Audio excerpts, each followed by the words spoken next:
Well, hello, everyone. I'm Maggie McCauley with Wholehearted Parenting, and welcome to Three Things, Chats That Inspire, where I have a great time talking to fascinating people who are going, each of them shares three things with you about our topic for the month. And for this month, our topic is powerful communication for sensitive talks, which happens to be, strangely enough, the name of the workshop that I'm doing on March the 12th. So these are all in anticipation of that workshop, and I'll hope that you will join me then. So I have the wonderful pleasure today of talking to my dear friend, Dan Civils, who is an awesome coach. He's also an attorney. And we're going to be talking about three different crucial conversations that you might have. So welcome, Dan. Well, thank you, Maggie. It's good to see you again. It's good to see you too. So shall we jump right in? Let's do it. Let's go. Here we go. So here it is. Crucial conversations with my son. And I know every parent has crucial conversations or sensitive talks with their kids.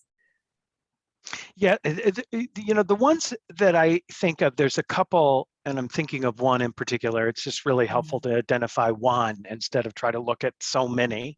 Yes. And in that conversation, the mistake I made was not recognizing my fear. I had fear of what would happen to him if he didn't hear what I had to say. It was a parenting moment where I'm trying to protect him. I'm trying to get him to understand the danger of what he was up to. But I was angry because I didn't know, and it was, a little bit of a shock. And I was also afraid.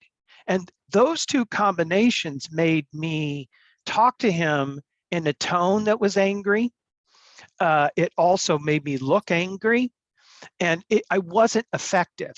He got scared. He's a pretty sensitive and smart child, but I mean sensitive in a way that I love, but Right. It was ineffective. And so, like a lot of parents, I walked away from that thinking, oh, that didn't go well. And like a lot of parents, I thought I calmed down a bit, and I also knew tools to do. So I really had to look at myself and realize that I've got to talk to him without the anger. Yeah. How did I do that? I recognized, I feel powerless. Like I can't ensure his safety. I can't make him secure and safe for the rest of his life. That's not plausible, but that was driving some of my anger. I needed to feel powerful when I felt powerless. And then there was my fear. I needed to feel and recognize that I had fear and let that go, because some of what I was afraid of for him was about my own childhood, about my own mistakes. Oh, he's going to be just like me. Well, that's not the case. And so once I let go of the fear and I had calmed down and the anger had subsided too, and I identified those, then I reproached him. And then I had to first make amends. It's not fun to make amends to your children because they sometimes will say, see, I told you so, or something like that. And you want to give them a little neck hug, and that's not good. But you have to do that. I taught him how to make amends. So I went to him and I said, when I spoke to you earlier, I was angry that I should not have spoke that way. It's not effective. I've calmed down and I'm angry. I was angry because I was afraid for you and I felt like I was powerless to do anything about it. I explained my feelings. And then I monitored myself as I talked to him. And then it was much more influential. We had a good moment. Yeah. I love this other thing you said there, that you realized it wasn't an emergency and you removed that sense of urgency. Because when we're afraid, when a part of us gets triggered and is afraid, it does seem like an emergency. And we come across with that sense of urgency. I have done that. Well, and I think the real emergency moment is when your child is chasing a ball towards the street.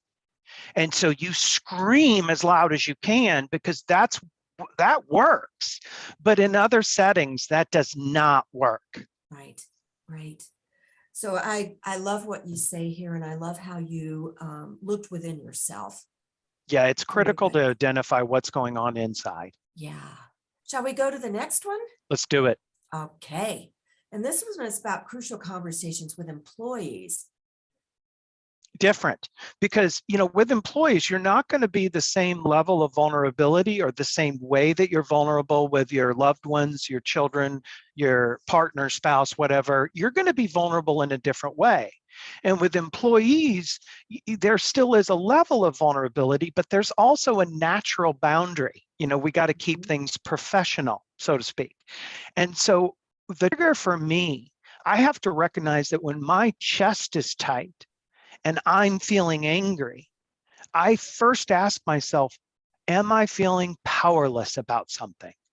Because if my anger is coming from there, I want to let it go before I even talk. And if my anger isn't coming from a sense of powerless, like I'm mad at a mistake someone has made, I know that I've got to let the anger calm down before I say a word, because I won't be effective. So what do? If my chest is tight, I'm going to slow down. I'm going to identify my feelings inside. I'm going to identify what they are. Am I mad? Am I fearful? What am I feeling on the inside? And then the critical point is, once you identify that, there are things you can do to let those go. But when you approach the employee, you've really got to be conscious of your body language and your tone. Because I don't care how smart and intellectual someone is, they hear tone and they see body language before they ever hear a word.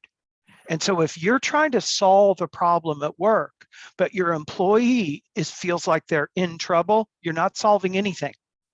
So true. And, people pick up on that vibe, whatever vibe is coming off of us, whatever vibe is in the room, before their mind can even process it.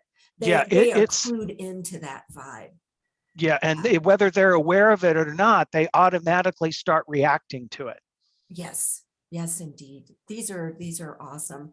And what I love too is that you tune in so much to your body, because that's where everything is in our body. Yeah, for me, it'd be different for other people, but I know when my chest is tight, that's a signal for me to stop and slow down and identify. Yeah. Yeah. And it's good too, I think, because I do this with myself, to say there's nothing bad going on here. There's nothing, harmful going on. That helps what happens for me is my heart races, and that helps my heart slow down. Which is a physical thing that needs to happen so that you can access the parts of your brain that will create a solution. Absolutely. Yeah. So now another crucial conversations, and gosh, I tell you, talking to people about this and preparing for this workshop, there are so many kinds of crucial conversations that we have. They're just everywhere. And all day, every day, you're either having one or one's coming. yes. Or you're doing something that's going to cause one to occur. That's right. Someone else will come to you with a crucial conversation. That's right. Yeah. Well, So this is one that I kind of do very personally. It'll different for different people. What you want to identify is what your buttons are, what your triggers are. Mm-hmm. I know for me, one of the kind of the core fears I've had throughout my life is that, I'm not good enough. Or I'm going to make a mistake and get in trouble. And so when I feel like someone is blaming me or being condescending towards me, like in tone, that I'm really triggered by that. But in a love relationship, there's going to be tone. In an employer, even with my children, my child, I can work better on tone. But in a love relationship, you're going to be messy. You want to be able to be messy. It's just that you also want to be able to clean that mess up as quickly and efficiently as possible. Yeah. And then having a challenging conversation actually builds your relationship stronger. It gives it a stronger foundation. So if I feel triggered, I often want to defend myself. My chest is tight. And so in that moment, I may recognize, all right, I need to have this conversation later, which is a fair thing to say. And if my partner says to me, I need to have this conversation later. I've got to respect that, period, because that happens. And so you might need to take a time out. And then what I do is I always look inside and I see how I'm just like the person in front of me in a love relationship. And it doesn't need to be identical, but if I can't see where I am making a mistake that I don't see, or that is just like this mistake, then I'm not ready to talk to her because I'm not smart. Because I promise you, if you ask her, she would list them off and be correct. So I trick myself. I say, I'm not going to talk to her until I'm smart again. And my brain likes to be smart, and it works really well for me. And so you kind of got to know yourself. But if you really can see what your partner's doing wrong, but you don't know what you're doing wrong, you're not ready to have the conversation. That's awesome. Because your partner knows. And so again, it's about looking inside, and finding my center of balance comes when I look inside and I can see what I'm feeling, especially fear and anger, hurt and sadness. I can feel those feelings, and then I can fully engage. I love But that. that needs to be done first. Yeah. Yeah. And, on March 12th, we are going to talk about, making a commitment to stay in the conversation, and yet having that freedom and that flexibility to take breaks. I remember when our daughter was a teenager that we did that. We would get into it and it would get hot kind of fast.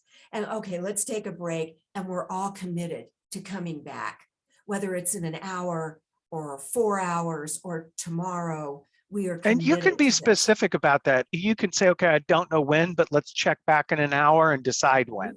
Yeah. Yeah. Give yourself that kind of leeway to take a Yeah. measurement of yourself, and everybody else does the same. So, gosh, Dan, thank you. These are awesome. And I encourage everybody who's watching to go to Dan's website, dcivils.com. And again, Dan, awesome to see you and fun to laugh with you as always. Thank you. Love you, Maggie. Love you too. Bye. Bye.